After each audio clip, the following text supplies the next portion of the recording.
My name is Rob Debris, Sergeant for the Sheriff's Office. You have the right to remain silent. Anything you say can and may be used against you in a court of law. Okay.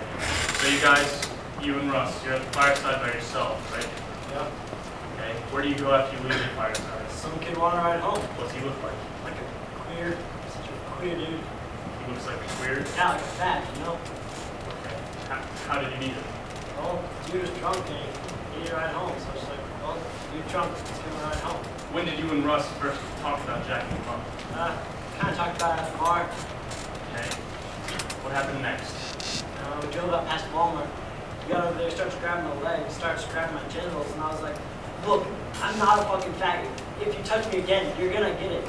And I don't know what the hell he was trying to do, but I beat him up pretty bad. I think I killed him. What did you beat him with? Blacked out, my fist, my pistol, the butt of the gun. I was wondering what happened to me, and I don't know. It was like I could see what was going on, but I don't know. It was like someone else was doing it. Aaron McKinney and his friend Russell Henderson came from the poor side of town. As a gay college student, like hospitalized in critical condition after a severe beating. People would like to think what happened to that was the exception to the rule. It was an extreme version of what happens in our schools on a daily basis. It's a tough business, as Matt Shepard knew, and his friends all know, to be gay in cowboy country. Let me tell you what. When hard copy came and taped me, I taped them at the same exact time. So every single word I ever said on tape. So if they ever try to do anything funny, they better watch their fucking asses. Wyoming Governor Jim Garrett, a first-time Republican, up for re-election. I am outraged and sickened by the heinous crime committed on Matthew Shepard. I extend my most heartfelt sympathies to him and his family. Governor, you haven't pushed hate crime legislation in the past. I would like to urge the people of Wyoming against overreacting in such a way that gives one group special rights over others. We can wait and see if the great vicious beating and torture of Matthew Shepard was motivated by hate.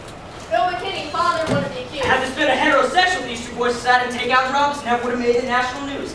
Now my son's killed before he's even had a trial. Our focus today turns to Laramie, Wyoming, and the Alameda County Courthouse, where Aaron James McKinney and Russell Arthur Henderson are being tried for the brutal beatings of Matthew Shepard, a gay University of Wyoming student. The essential facts are that the defendants, Aaron James McKinney and Russell Arthur Henderson, met Matthew Shepard at the fireside bar, and after Mr. Shepard confided he was gay, the subjects deceived Mr. Shepard into leaving with them in their vehicles to a remote area. Upon arrival in said area, the subjects tied their victim to a buck fence, robbed him, tortured him, and beat him. Both defendants were later contacted by officers of the Laramie Police Department, who observed inside the cab of their pickup a credit card and a pair of black patent leather shoes belonging to the victim, Matthew Shepard. So I don't think there was one person who wasn't crying by the end of it. I mean, it lasted 5 minutes, and it kept on getting more and more horrific, ending with... Said defendants left the victim begging for his life. Now, I know how to take care of myself, and I was irrationally terrified. So what that means is not letting my 12-year-old son walk the street, seeing a truck do a U-turn and thinking it's coming after me, having to stop because I'm shaking so bad. And in fact, the pickup truck did not come after me, but my reaction was to have my heart in my mouth. One of the things that happened when I got to the fence, there's just an overwhelming amount of blood. And we tried to wear protective gloves, but they just kept breaking. And so finally you run out of gloves and you just figure, don't hesitate. You know, that's what your mind tells you all the time, don't hesitate.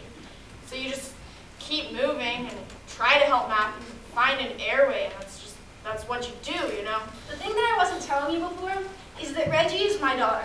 Marge Murray, mother of policewoman Reggie Fleet. And when she first told me that she wanted to be a police officer, well, I thought there could not be a better choice in the world for her. She could handle anything that came her way. Probably a day and a half later, the hospital called me and told me that Matthew had HIV. They said, you've been exposed, and you've had a bad exposure to this. You see, I had been building a lean-to for my llamas, so I had cuts all over my hands, and I was just kind of screwed, you know? And you just think, oh, shoot, you know? Would you like to talk about losing sleep? So I said to the doctors, okay, what do I do? And they said, get up here. So I got up there, and we started the ATZ drugs immediately. Now, they told me that medication that, if administered 36 hours after you've been exposed, can maybe stop your getting the disease. That is a mean, nasty medicine. Me. I've lost 10 pounds and a lot of my hair. Yeah. And quite frankly, I wanted to lash out at something. Not at Matthew, please understand that. Not one of us was mad at Matthew. But we maybe wanted to squeeze McKinney's head off. And I think about Henderson, and you know, two absolutely human beings cause so much grief for so many people. It's been terrible for my whole family, but mostly for her and her kids. President of the University of Wyoming, Philip Dubois.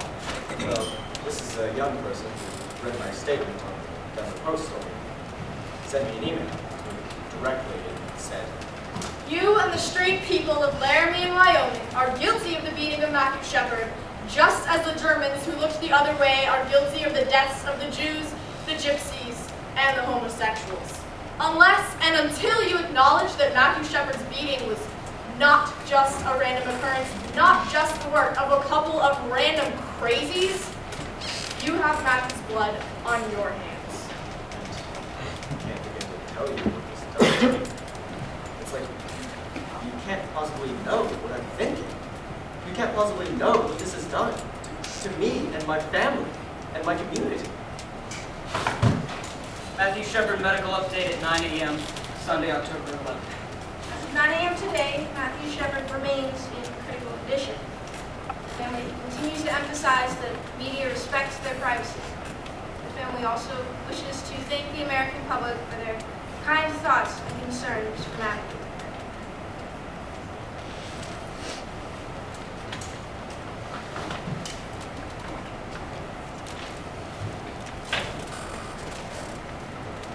What was the first thing that he said that he did in the truck that made you hit him? Put his hand on my leg and slid it up like he was going to grab my balls. Did he ever try to defend himself against you or hit you back? I mean, he tried his little swings and whatnot, but they weren't very effective. How many times did you hit him in the truck before you guys stopped where you left him? Probably like 2, 3 times, probably 3 times with my fist, 6 times with the pistol. Did he ask you to stop? I mean, yeah, he was getting the shit kicked out of him. What did he say? I mean, after he asked me to stop, most all I was doing was screaming. So, Russ dragged him over to the fence, I'm assuming he tied him up? Yeah, something like that. I just remember what Russ was laughing at first, but then he got pretty scared. Was Matthew conscious when Russ tied him up? Yeah, because I told him to not look at my license plate because I was scared he was going to call the police. And then I asked him what it said, and he read it. So I hit him a few more times. Just to be sure? So, obviously you don't like gay people. No, I don't. When you say you hate them, I don't know. I wouldn't really say I hate them, you know, but when they start coming on to me and stuff, I get pretty aggravated. did he threaten you? This gay dude? Yeah. No, not really. Can I ask you one more thing? Why did you guys take his shoes? I don't know. Now I'm never going to see my son again. I don't know. You'll probably go to court sometime today. Today? I'm just going to go in there and plead guilty or not guilty today? No, you're just being arraigned with me. So he's going to die for sure? There's no doubt that Mr. Shepard is going to die. So what are they going to give me? 25 to life or just the death penalty and get it over with? That's not our, that's the judge's job.